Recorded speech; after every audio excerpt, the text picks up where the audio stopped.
Falling asleep with the TV on was never something we talked about. It wasn't a habit we explained or defended. It just happened, night after night, the soft glow filling the room while the rest of the house slowly went quiet. At the time, it felt ordinary, almost invisible. I remember the sound more than the images. Voices low enough to blend into each other, music that didn't demand attention, laughter that faded before it could wake me. The television wasn't something I watched anymore. It became something that stayed with me as I drifted in and out of sleep. The room felt different at night, smaller, quieter, held together by familiar sounds. The TV lights softened the dark, just enough to make it feel less empty. I didn't think of it as comfort. I thought of it as normal. Darkness didn't feel complete as long as something was still talking. There was a sense of continuity in those moments. Even as I fell asleep, something remained awake. The world didn't shut off all at once. It dimmed slowly, carefully, like it knew I wasn't ready for full silence yet. I never questioned why it made falling asleep easier. I didn't analyze it. I didn't label it. I only knew that when the TV was on, sleep came faster, smoother, without resistance. My body trusted those sounds in a way I didn't yet understand. Outside the room, the house settled. Doors stayed closed. Conversations ended. The night stretched out quietly. Inside, the television kept a low, steady presence, marking time in a way clocks never did. I didn't feel watched over in any conscious way. I just didn't feel alone. The space felt occupied, even as I slipped into sleep. That feeling didn't need explanation to work. At that age, safety wasn't something I thought about. It wasn't something I worried about losing. It was simply there, woven into routines I never questioned. Falling asleep to the TV was one of those routines. Only later would I understand what it had really been offering me. Back then, it was just the way nights ended, gently and without effort. The television didn't demand anything from me at that hour. It didn't ask me to follow a story or pay attention to details. It simply existed in the background, steady and predictable, letting my thoughts slow down without forcing them to stop. That quiet permission mattered more than I knew. I remember how different silence felt back then. It wasn't peaceful yet. It was too big, too open. When the TV was on, silence was softened, broken into gentle pieces that felt easier to hold. The sounds filled the gaps just enough to make rest possible. There were nights when I half listened, catching fragments of dialogue or familiar theme songs drifting through sleep. I didn't care what was playing. What mattered was that something familiar was there, something constant that didn't change suddenly or surprise me. The glow from the screen painted the room in shifting shadows. Not dark enough to feel scary, not bright enough to keep me awake. It felt like a balance designed without intention, but perfectly tuned to that moment between waking and sleep. I didn't know then that my body was learning something important, that it was associating familiar voices with safety, that it was being taught how to relax without needing full quiet or full light. I just knew that my breathing slowed when the TV stayed on. Sometimes I would wake briefly in the middle of the night, confused about where I was. The television was still there, still talking softly, grounding me before fear had a chance to form. I would turn over and fall back asleep without thinking about it. Those moments passed without ceremony. No one marked them as important. They didn't feel emotional or dramatic. They felt ordinary, and because of that, they sank deeper than anything intentional ever could. I didn't understand that safety often arrives disguised as routine. That repetition can calm the nervous system in ways reassurance never will. Falling asleep to the TV was one of those quiet repetitions, working every night without explanation. Years later, when nights became quieter and screens went dark, I would notice the absence before I understood it. The silence felt heavier then, less forgiving. Something essential had changed. Back then, though none of that mattered. I simply slept, trusting that familiar sounds would carry me gently into morning, unaware that those nights were teaching me what safety felt like. As I grew older, I stopped thinking about the television as part of falling asleep. It faded into the background of memory, the same way so many routines do. I didn't miss it consciously. I didn't think about it at all. It was just something that belonged to another version of life. But the feeling stayed. Even when the habit disappeared, my body remembered what it meant to rest with something familiar nearby. I didn't have words for that memory. I only felt it when it was gone. There were nights later on when sleep felt harder to reach. The room felt too quiet, too empty, as if something had been removed without explanation. I would lie awake longer than I wanted to, waiting for a sense of ease that didn't arrive on its own. I tried to replace it without realizing what I was doing. Music played softly. A fan stayed on even in cooler weather. Anything that could recreate that sense of presence without asking for attention. I wasn't chasing sound. I was chasing familiarity. At the time, I thought it was just preference. That I simply didn't like silence. I didn't understand that silence hadn't always felt the same. It had once been softened by routine, by gentle noise that told my body it was okay to let go. I began to notice how many people shared this habit without ever talking about it. Friends mentioned falling asleep with the TV on like it was nothing. A casual detail. But the relief in their voices told a different story. There was comfort in knowing it wasn't just me. That others had also learned to rest with something quietly keeping watch. That this wasn't a flaw or a distraction, but a shared memory woven into a generation. I started to wonder when that changed. When nights became something to get through, instead of sink into. When rest became effort instead of routine. The question lingered without demanding an answer. Looking back, I see how easy it was to underestimate those nights. How something so small could carry so much weight without announcing it. We rarely recognize safety while we're inside it. It's only later, when the room feels too quiet, that we begin to understand what was really there all along. When I think about those nights now, what stands out isn't the television itself, but the way the evening unfolded. Everything slowed down naturally. There was no rush to end the day, no sharp line between awake and asleep. The TV made that transition feel gradual, almost considerate. The house had its own rhythm at night. Dishes were already done. Voices were lower. Lights were dimmed one by one. Falling asleep didn't feel like something I had to do. It felt like something that happened when everything else settled first.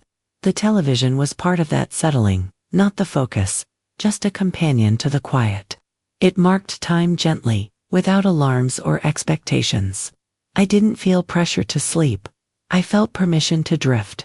I realize now how different that is from how nights feel for many people later in life. Bedtimes become schedules. Sleep becomes a task.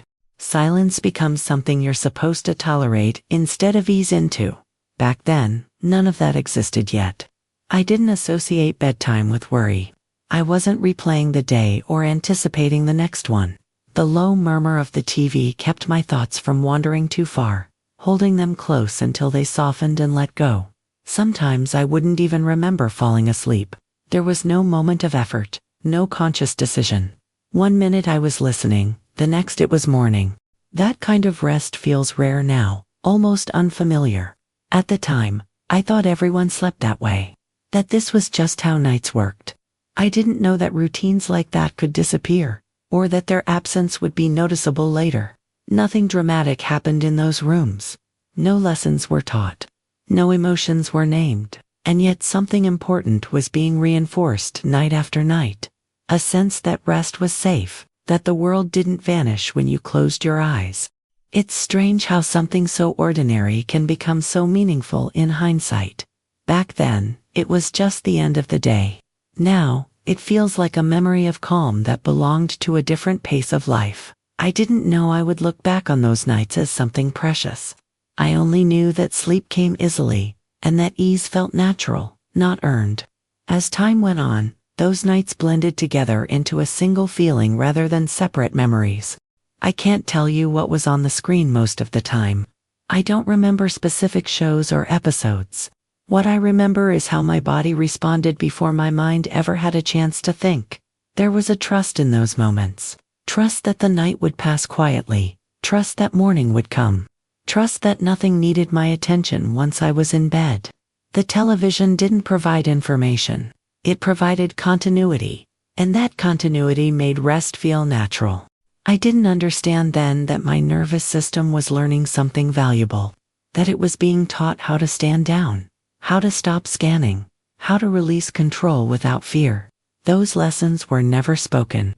They were repeated until they settled. Later in life, when nights felt heavier, I noticed how much effort sleep required. Lying awake, counting minutes, negotiating with thoughts that refused to slow down.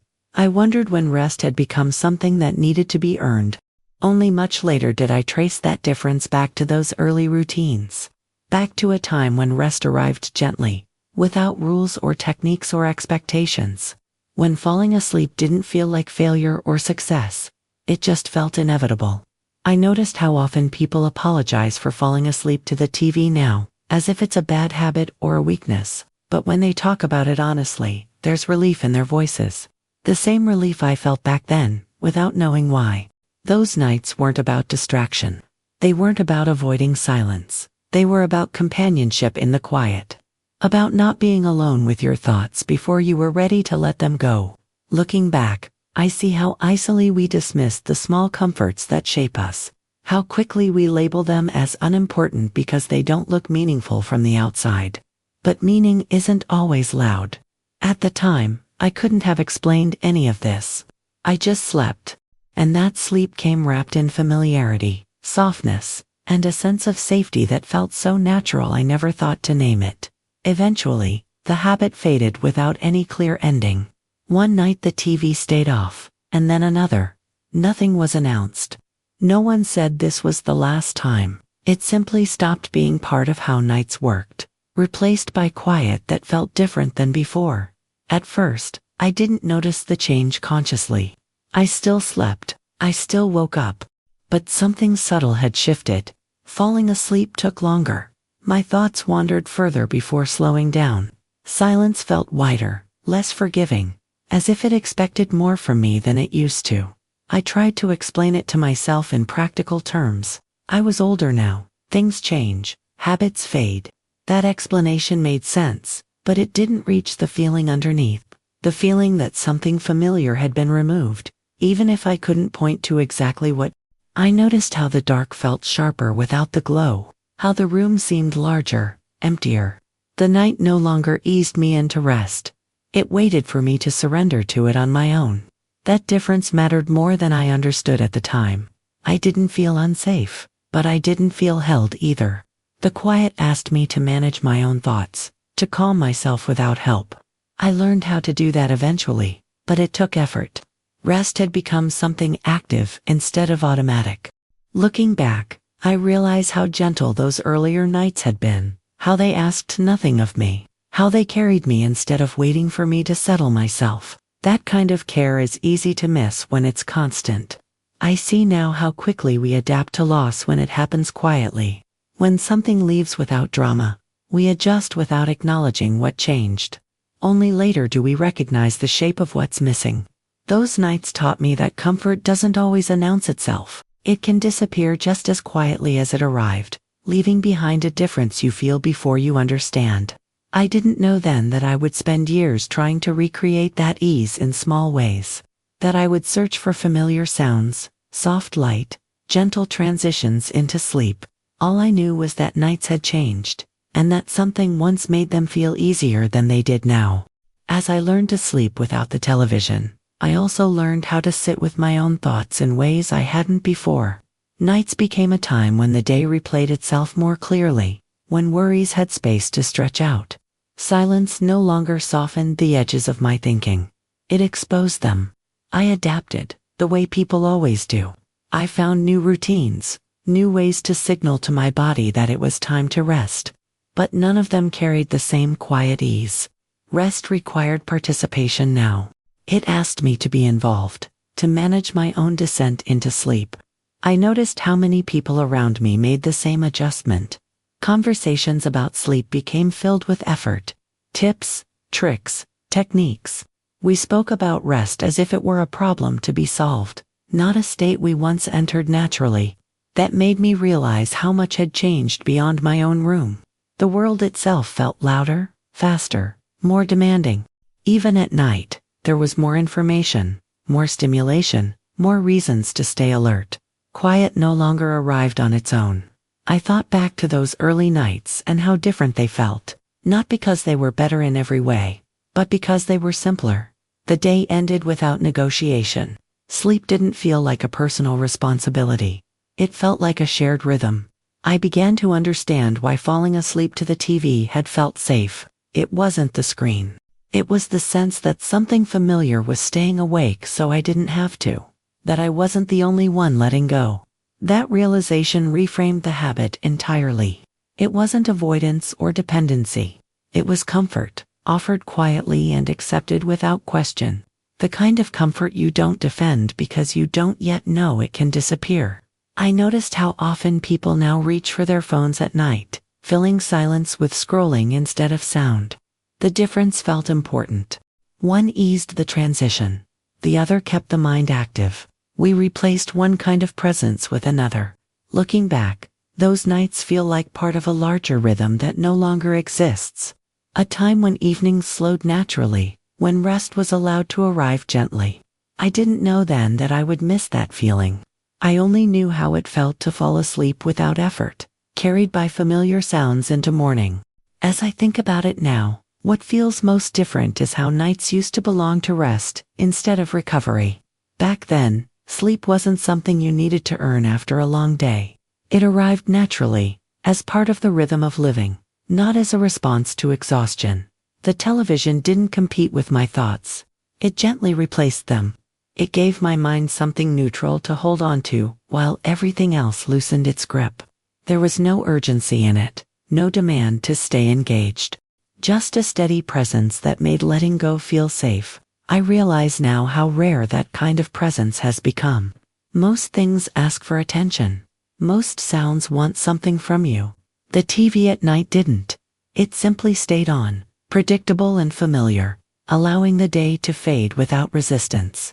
There was also something comforting about knowing other people were awake somewhere, that the world hadn't shut down completely, that voices existed beyond my room, even if I couldn't see them. Sleep felt less like isolation and more like joining a quieter part of life. I didn't frame any of this as comfort back then. It was just routine. But routines shape us precisely because we don't question them. They work beneath awareness, teaching the body what to expect and how to respond. When that routine disappeared, nights became more individual, more solitary.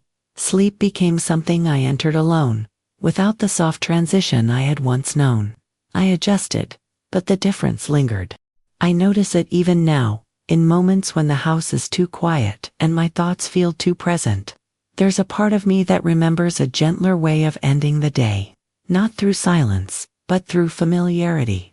Those memories don't make me sad. They make me aware. Aware that rest once felt shared, held by routine and sound instead of managed through effort. And in remembering that, I understand why those nights mattered more than I ever knew at the time. With that awareness came a softer understanding of why those nights stayed with me. They weren't about entertainment or habit. They were about transition. About having something familiar bridge the space between being awake and letting go. That bridge mattered more than I realized. I began to notice how abrupt nights can feel now. Lights off, screens dark, silence immediate. The day ends suddenly, without easing you into rest. It's no wonder so many people struggle with sleep. We've removed the gentle in-between. Back then, nothing ended sharply. The television faded slowly into sleep, voices becoming indistinct, stories dissolving before they needed conclusions. There was no pressure to stay awake or to fall asleep. Both happened naturally, without force. I see now how that shaped my sense of safety. Knowing that the world wouldn't disappear all at once made rest feel less risky. Closing my eyes didn't feel like stepping into emptiness. It felt like stepping into something held. As an adult, I've had to learn how to create that feeling again in small ways. Soft light, familiar sounds, slow routines. None of them work quite the same, but they point back to something my body remembers. I notice how often people talk about being afraid of silence at night. I don't think it's silence itself they fear. It's the suddenness of it. The lack of transition. The feeling that everything stops too quickly. Those early nights taught me that rest doesn't need to be dramatic to be effective. It needs to be kind. Kind in how it arrives, kind in how it allows you to let go. I didn't know then that those routines were teaching me how to rest safely. I thought sleep was just something that happened. Only later did I realize how much care had been built into those evenings. The memory of falling asleep to the TV doesn't pull me backward.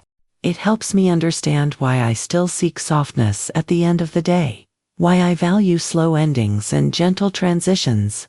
And in that understanding, I find something grounding, a reminder that rest was once natural, shared, and unforced, and that remembering how it felt can still guide how I move toward sleep now. As the years passed, that memory began to take on a different meaning. It stopped being about sleep and started being about trust. Trust that the night wouldn't demand anything from me. Trust that I could let my guard down without something slipping through the quiet.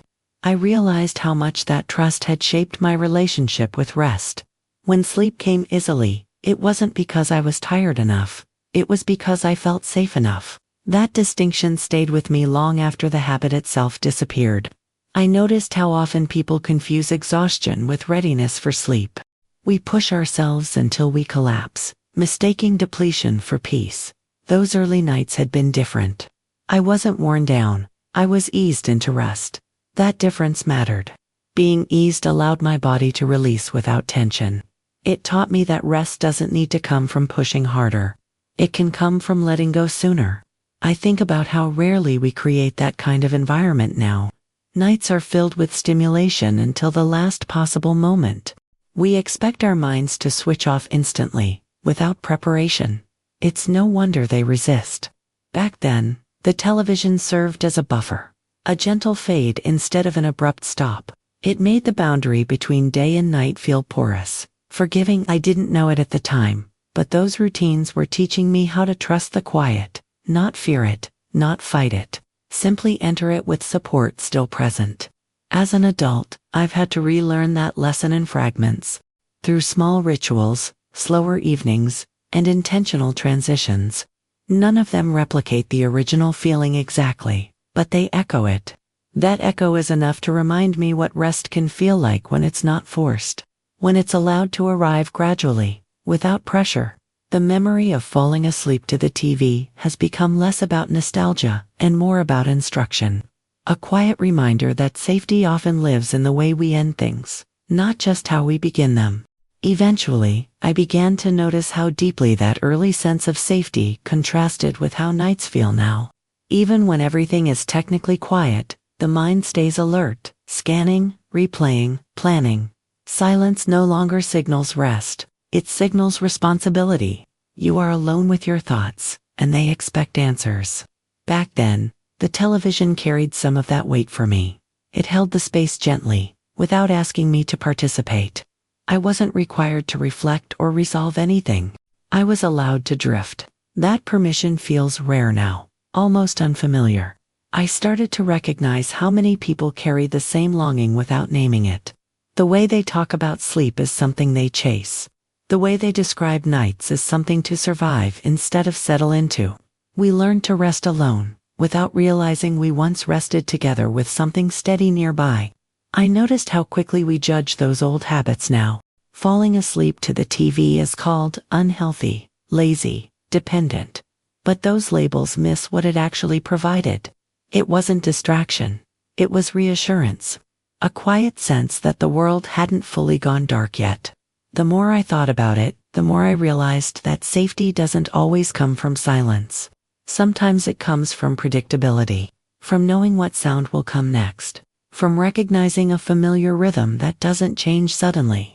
Those nights had a rhythm that asked nothing of me. They didn't challenge me to improve or optimize. They didn't demand mindfulness or discipline. They simply allowed rest to happen. I began to see how much effort we now put into recreating what once arrived naturally. We buy devices, follow routines, track sleep, search for solutions. All of it trying to replace a feeling we didn't know we were losing. That realization softened my view of those memories. They weren't indulgent. They were foundational. They taught my body what it feels like to stand down, to trust the night, to stop holding everything together. I didn't know then that safety could be taught through routine alone, that familiarity itself could be protective. I only knew that sleep came easily, and that ease felt normal.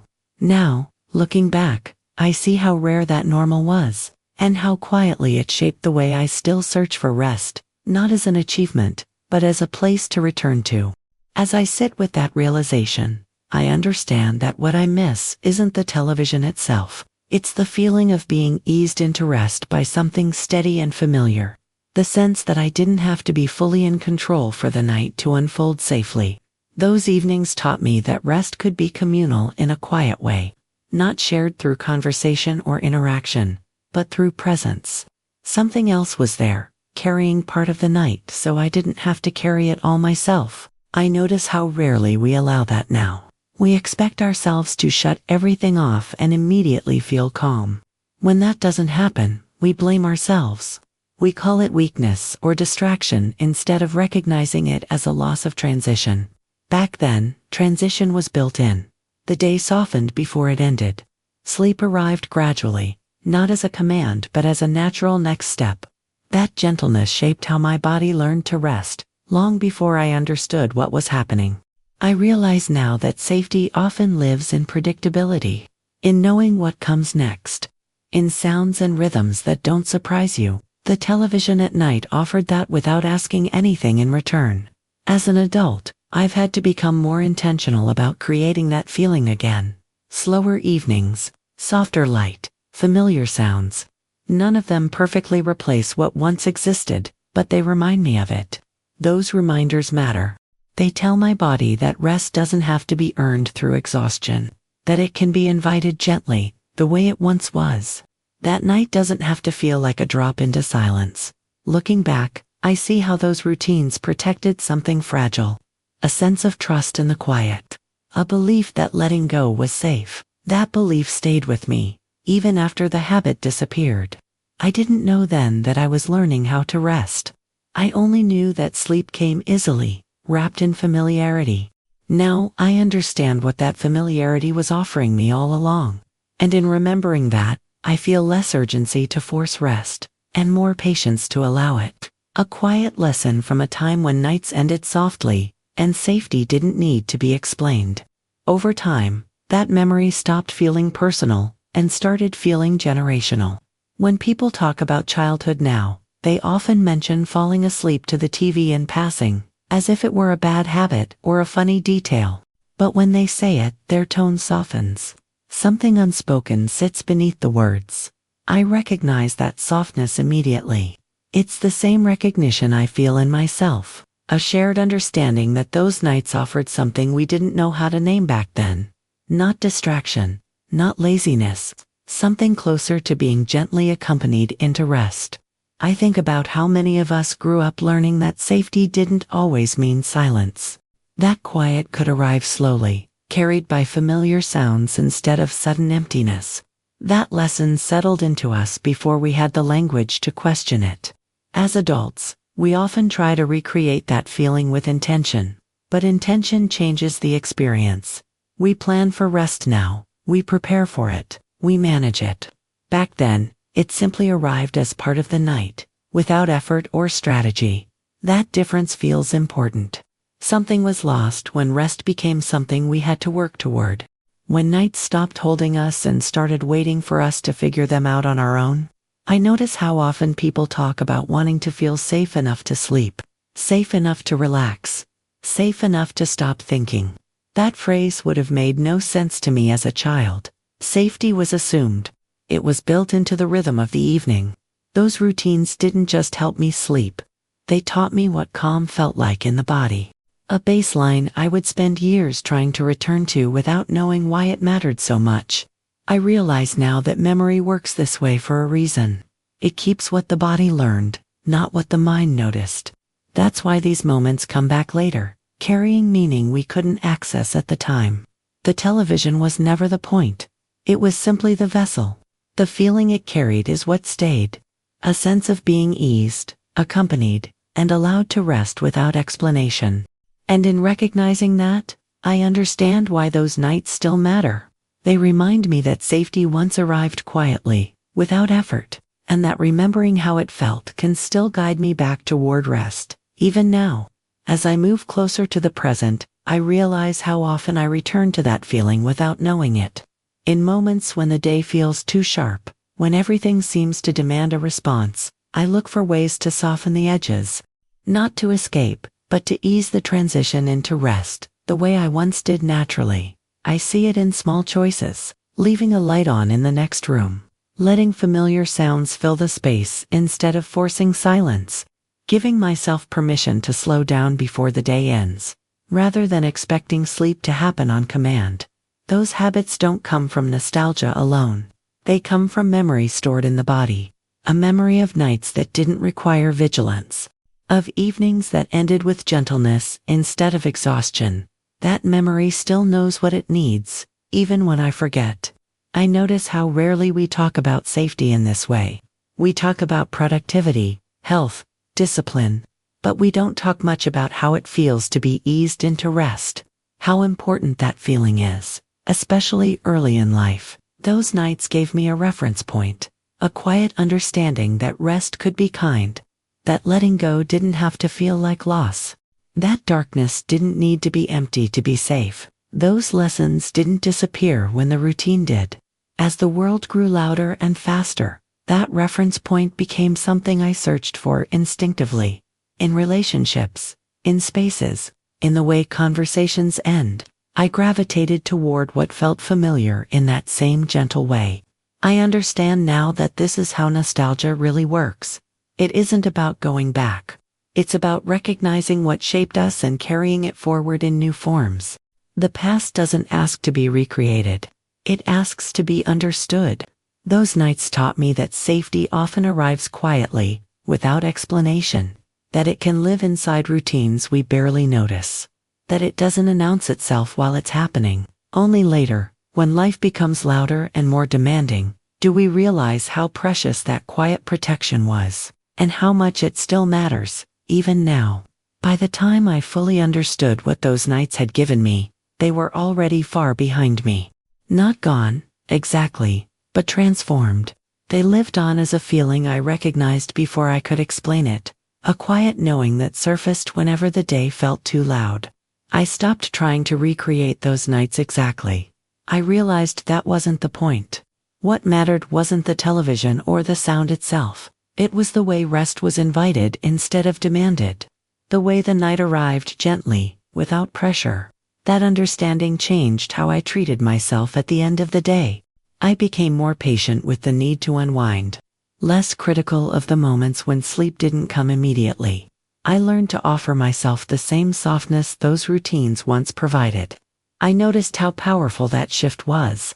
When rest is approached with kindness, the body responds differently. It doesn't resist as much. It doesn't hold on so tightly. Safety, I learned, can be recreated through intention when memory shows you what it once felt like. Those early nights also taught me something about presence. That being there matters, even if nothing is happening. That familiarity itself can be grounding. That you don't always need silence to feel at peace. I see now how that lesson extends beyond sleep. It shows up in how I end conversations, how I leave places, how I let moments conclude without rushing them. Endings matter as much as beginnings. The television at night was never about distraction. It was about transition, about moving from one state to another with care. That care stayed with me long after the habit itself faded. I didn't know then that I was learning how to feel safe while letting go. I only knew that sleep came easily, wrapped in something familiar. Now I understand what that familiarity was teaching me. And in remembering it, I carry forward a quieter way of ending the day. One that doesn't fight the night, but meets it gently, the way it once met me. As life grew fuller and more demanding, that quiet lesson continued to surface when I least expected it. On nights when my mind refused to slow down, I noticed that what helped most wasn't forcing sleep, but recreating a sense of permission. Permission to unwind gradually, without judgment. I began to see how rarely we give ourselves that permission. We close the day abruptly, shutting things off all at once, expecting our bodies to follow instantly. When they don't, we assume something is wrong. We forget that rest once arrived through rhythm, not command. Those early nights taught me that letting go works best when something familiar stays with you a little longer. When the world doesn't disappear suddenly. When there's a soft overlap between being awake and being asleep. That overlap made all the difference. I noticed how this understanding shaped my relationship with calm itself. I didn't seek complete quiet anymore. I sought gentle continuity, a sense that the day could fade instead of ending sharply. That safety lived in gradualness. Looking around now, I see how many people are missing that softness. How often rest is treated like a finish line instead of a transition. We rush toward sleep the same way we rush through everything else, wondering why it resists us. Those memories remind me that rest isn't something you conquer. It's something you're allowed to enter. Allowed by environment, by routine, by familiarity. Allowed by kindness. Most of all, I didn't know then that something as simple as falling asleep to the TV was teaching me this. I only knew how it felt to drift off without effort, without anxiety, without needing to control the moment.